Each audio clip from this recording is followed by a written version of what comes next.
If you think the Galaxy S24 is basic compared to the mighty Galaxy S24 Ultra, think again. The smaller Galaxy S24 is a super-powered marvel with all the processing power of Samsung's best phone, packed into a much smaller design that is easier to fit into a fashionable pocket. What can you do with this much power in such a small phone? You can use the new AI tools from Samsung and Google, including the cool circle to search that easily answers the question, "Hey, what's that?" Whether you are looking at a web page, a YouTube video, or even a photo you just took. You also get the Samsung Galaxy AI translation that work like magic, changing your words into a foreign tongue and letting you understand somebody across the language barrier. You can also play games, obviously, and the Galaxy S24 is a gaming powerhouse made better by its take-anywhere size. This phone easily beats the iPhone 15 in inside-by-inside gaming tests, and it approaches pro power in terms of processing and productivity. It can even run Samsung DeX, the desktop environment that makes your phone work like a real computer when you plug in a keyboard, monitor, and mouse. While Apple screams on the CPU in its iPhone 15 and 15 Plus, giving those phones last year's processor, Samsung endows every Galaxy S24 phones with the same Qualcomm Snapdragon 8 Gen 3 chipset, at least in the US. Elsewhere, this phone and the Galaxy S24 Plus might use the Samsung Semiconductor Exynos 2400 chipset, and we'll be testing that model shortly, but we expect performance will be similar no matter where you buy the S24 and S24 Plus. The result is a phone that not only runs fast but also runs a long time, as we have seen great battery performance from phones with the latest Snapdragon on board. In battery life, the Galaxy S24 easily beats competitors at this size and price, lasting hours longer than the iPhone 15 or Pixel 8. The Galaxy S24 has a display that can crank out terrific brightness, though it isn't brightest or the sharpest display you will find. I had no complaints, even though I need to wear my reading glasses to read fine print at the highest resolution setting on the Galaxy S24. The display looks brilliant no matter how bright or dim it was set. For cameras, the Galaxy S24 can't compete with the Galaxy S24 Ultra, a phone that costs $500 more in the US, but it has the specs and features to take on the latest Pixel, and iPhone 15 fans should be jealous of the real 3x zoom lens that the Galaxy offers. There is no optical zoom on the iPhone 15, and once again Samsung wins with versatility, if not pure image quality. Samsung needs to prune its features and simplify, especially if it wants to win over iPhone fans someday. The iPhone 15 doesn't make you dig through 3 layers of settings to find the coolest new features. It just works. Samsung needs to just work a lot more on its software, because the Galaxy gets harder to use every year. Soon it will be too far gone. If you want more battery life, more versatility, and some seriously powerful productivity features, the Samsung Galaxy S24 is the right choice. If you don't care about all the extras and just want a phone that nails the basics, there are simpler and more elegant options available from Apple and Google, but Samsung gives you a sense of the possibilities that are coming in the future. You just have to drag the phone out of the past to find it. The Galaxy S24 is priced as expected, and it's a bit less expensive in the UK than last year's phone. You still get the same 128GB of storage, except in Australia, where Samsung starts this phone at 256GB and offers a higher capacity 512GB model. The extra storage is worth buying, since the cameras on the S24 are good enough that you could fill it up with photos and videos. Samsung always seems to have deals available for Galaxy S phones, whether that's doubling the storage for free or offering a bonus on your trade. In the US, Samsung will give you at least $100 for any phone you trade, which effectively knocks the price to $699 for almost everybody. At that price, the Galaxy S24 is a bit cheaper than the Apple's iPhone 15 and closer to the Google Pixel 8 or OnePlus 12 with a similar trade offer. Unless you are a serious camera hound or you want a much bigger display, there is no reason to spring for the Galaxy S24 Ultra instead. It's a massive price jump that doesn't equate to a big performance boost. Sure, the Ultra is a bigger phone with a bigger battery inside, so it lasts a bit longer, but otherwise performance is very similar when you are playing games or running intense apps like Adobe Lightroom or photo editing. The Galaxy S24 is a great value compared to the competition at this price. It's far more powerful than the Google Pixel 8, and though both phones come with a promise of 7 years of Android updates, it's easier to envision the Galaxy S24 lasting until 2031, while I can't imagine a Pixel 8 that's capable of anything in 7 years. Compared to the iPhone 15, you certainly get a lot more with the Galaxy S24, including a real zoom lens and a much bigger battery, but the experience is entirely different. Apple phones work best when you know more people with Apple phones, so if all of your friends are on iPhone, it may be worth getting a phone with iOS 17 so you can name drop and blue bubble all you like. Apple phones also tend to hold their value better than Android phones, so that gap is closing every year. The Galaxy S24 may be the base model of the family, but it's no slouch in the terms of specs. It has the same Snapdragon 8 Gen 3 processor that makes the Galaxy S24 Ultra blazing fast, and it has more camera option and a bigger battery than a comparable iPhone 15. The display is also better than other phone size. It's brighter than even the Pixel 8, with better color accuracy as well. The Samsung pendulum sways back and forth between copying Apple and striking out on its own. This year, the Galaxy S24 is much closer to the iPhone 15 design than it has been in many years, while the S24 Ultra looks just a bit more unique. It's the curve at the corners of the display that really bring home the similarity. The Galaxy S24, like an iPhone, is well-rounded at the corners, while the S24 Ultra is all right angles. This is not a terrible thing, it just isn't very unique. At least Samsung has some nice colors this year. My review unit came in the cobalt violet color, which is very pretty but a little sad, like the stormy purple Apple once used on its iPhone. More vibrant are the sandstone orange and amber yellow options. I wish they were a bit more saturated and prime, but they do look natural with a nice matte finish and texture to the back glass. The glass is unfortunately Gorilla Glass Victus 2, which was the best of the best last year, but now we have seen Gorilla Armor on the Galaxy S24 Ultra and it's hard to settle for less. My Galaxy S24 review unit already has a scratch on the back glass and I don't have a case for this phone yet. Gorilla Armor is more scratch resistant and Samsung has done a great job reducing reflections and glare, but only on the Ultra model. Samsung still does a great job keeping its phones thin and light. This is no Ultra, and if you want a phone you can use with one hand, the Galaxy S24 is a great option. It's thinner than the iPhone or Google Pixel, and it's also the lightest of the bunch. Usually, a lighter phone means less battery inside, but the Galaxy S24 beats all competitors for battery life, so it's not a concern. Samsung is a perennial favorite when it comes to smartphone displays, and the Galaxy S24 is no disappointment, but it also isn't the clear winner in any aspect. I enjoyed reading web pages, playing games, and editing photos on the smaller screen, and even small text was legible and sharp. The screen was also plenty bright, even in outdoor sunlight, taking photos with the camera. Samsung is not giving us the sharpest display with the Galaxy S24, and it's odd for the company to fall behind a bit. The Google Pixel 8 and iPhone 15 both have a higher pixel density, making them technically sharper, though you might not notice the difference. The Galaxy S24 can get brighter than both of those phones, but OnePlus is pulling some 4500 nit magic out of its hat with the similarly priced OnePlus 12, so Samsung isn't the resounding brightness winner. Overall, I had no complaints about the display unless I'm truly nitpicking.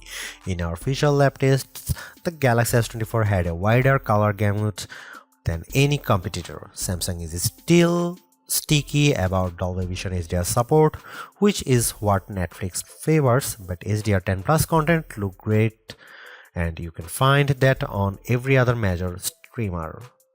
While I like carrying a smaller phone, the 6-inch display on the Galaxy S24 isn't quite big enough to hold all of Samsung's features.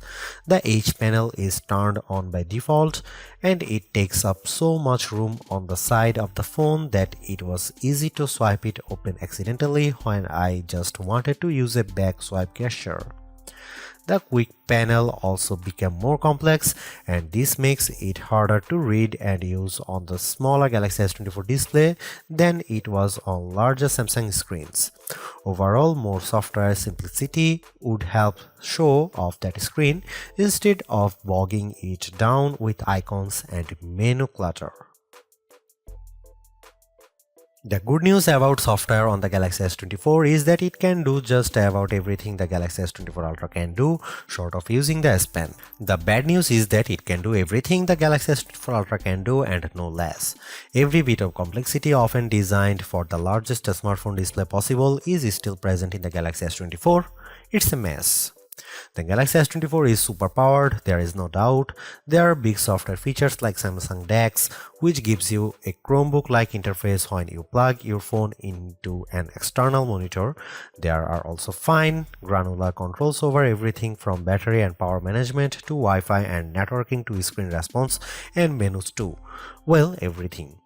There is no end to what you can do with the Galaxy S24 and it is easy to get very lost. Samsung needs to simplify. There are too many features that are impossible to find, like wireless power sharing, which should let me charge my earbuds by setting the case on top of my Galaxy S24. Unfortunately, I can't find the button to make this happen, not without a treasure map and a pickaxe.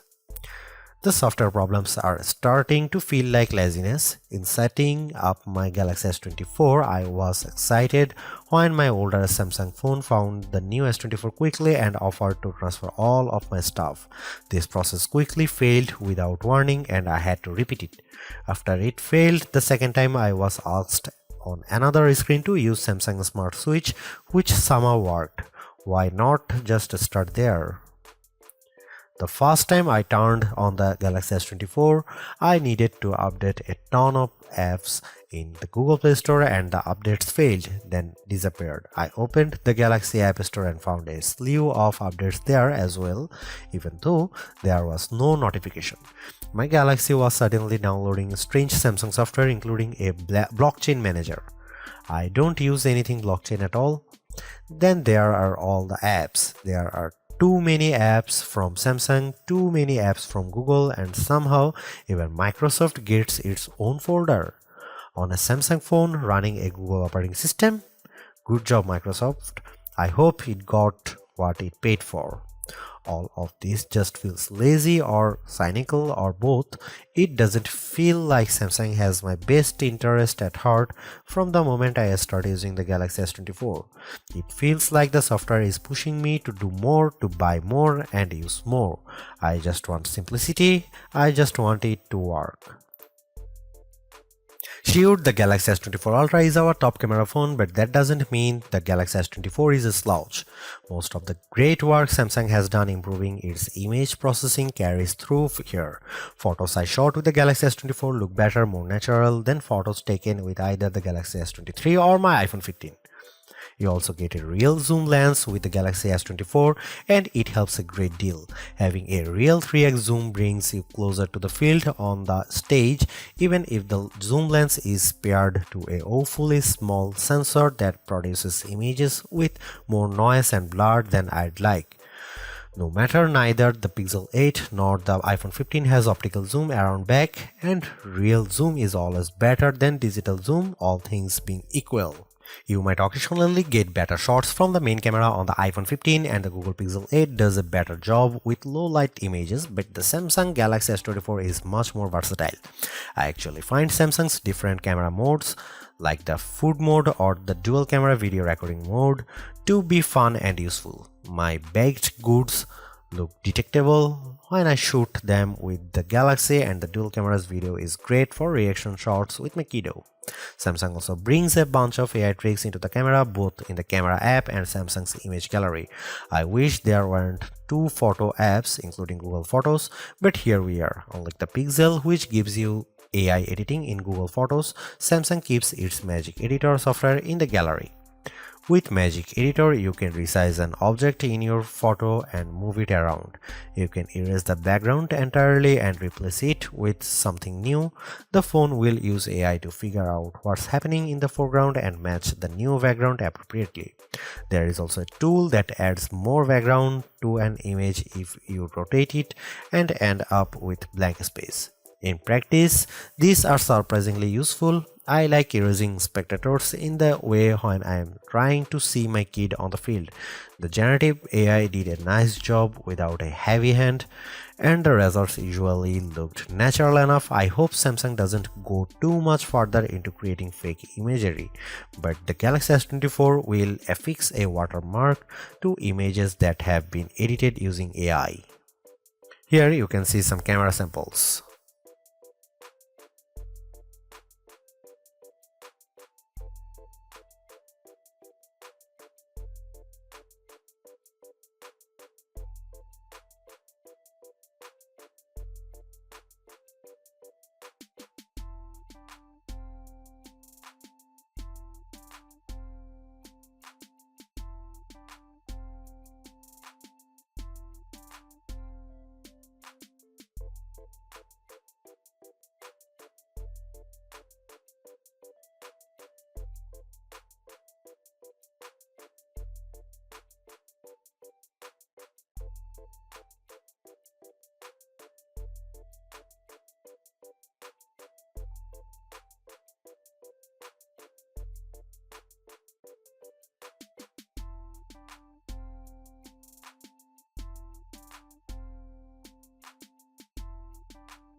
Don't let the smaller size of the Galaxy S24 fool you. Samsung has given this phone the same powerful Snapdragon 8 Gen 3 for Galaxy processor found in the Galaxy S24 Ultra.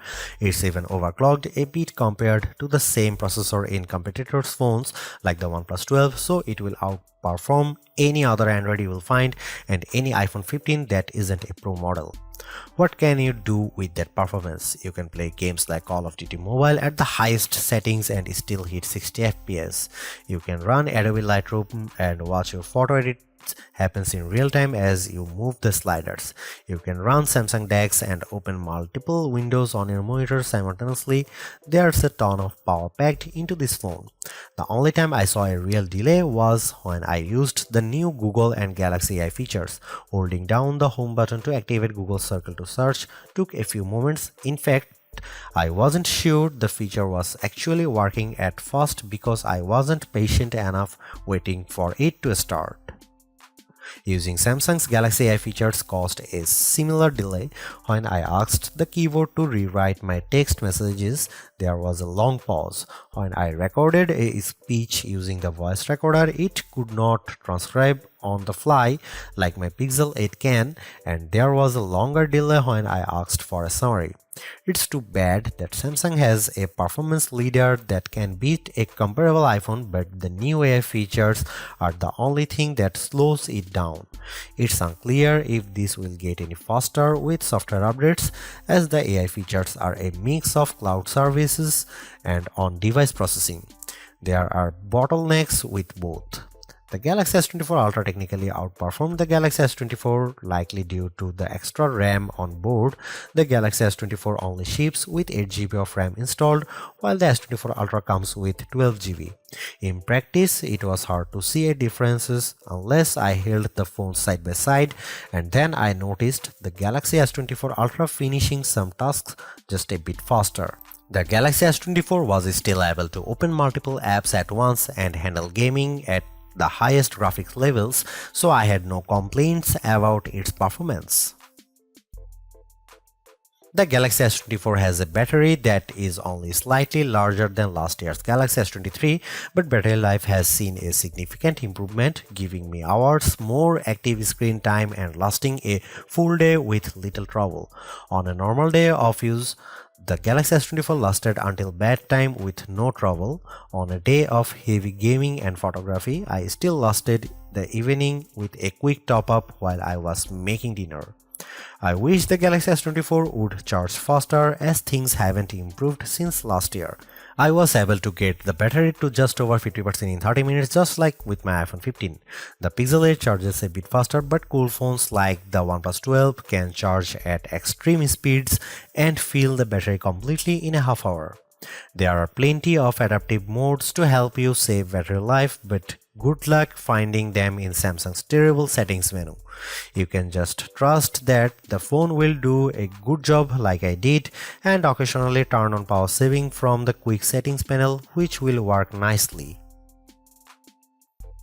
Even though the Galaxy S24 is the baby of the S24 lineup, it is still packed with power. If the larger sizes of the S24 Plus and S24 Ultra don't appeal to you, but you don't want to miss out on the latest and greatest that Samsung has to offer, then the S24 is still a good buy. Galaxy AI is one of the big selling points of the entire lineup, and though I wouldn't quite say it's the reason to upgrade, some of the AI features do come in handy. I am mostly referring to Circle to Search and the generative photo editing tools, but the live translate and interpreter features will also be handy in a specific situation. And while the camera hardware hasn't changed, the software behind the image processing has definitely been fine-tuned.